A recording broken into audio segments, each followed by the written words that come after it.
Hello guys, welcome to Surveying Solutions, your number one channel where I get solutions to all your surveying problems. It's 9th Avenue in class again today. How have you been? On today's tutorial, we are going to show you how to extract the elevation values from the rainfall data we have downloaded. So maybe if you import your data and then you get a message that the coordinate reference system is not set, you can just search for define projection.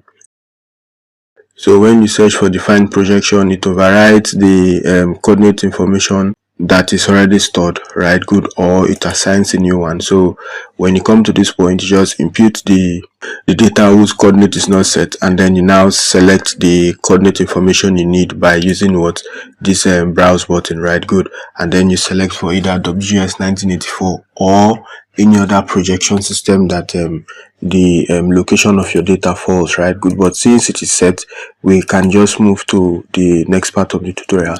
So we now go to the tool that extracts the rainfall data from the raster data we have, right? Good. So we search for another tool called extract value to point. Good. We have extract values to point. It extracts the cell values of a raster based on a set of point features and records the values in the attribute table of an output feature class. So we open that up. Now we have this extract multi values to point. Let's use this more recent one.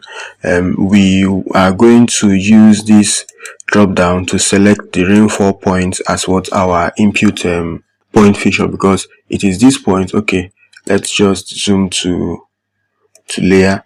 It is this point that we want to get what their rainfall value for, right? Good. So from the raster data of the different years, right? Good. Because we have 2019, we have 2020, 21, 22, 23, right? Good. So we want to extract the rainfall information from of these points from what these 5 years. So for the input raster, we can use this drop down, or we can use this drop down to select all the 5 rasters, right? Good. Upon selecting them, we click on add, which means we want to extract the rainfall information from what these 5 raster, right? Good.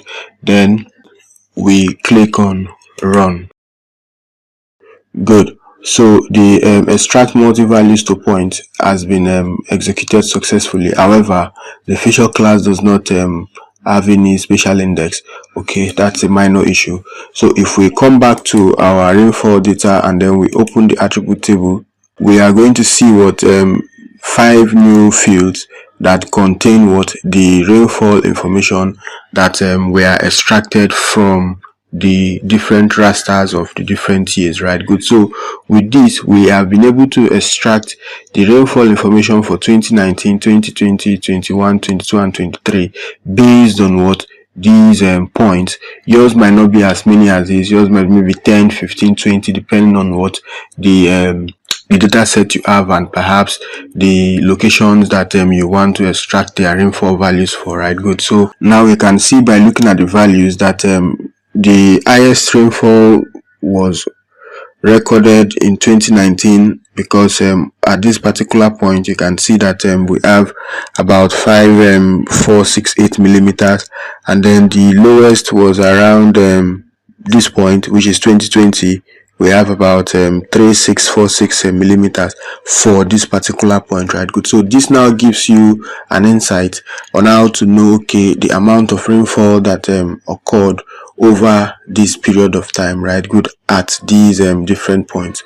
So thanks for coming to class. We hope we have provided solution to this particular GIS surveying related problem.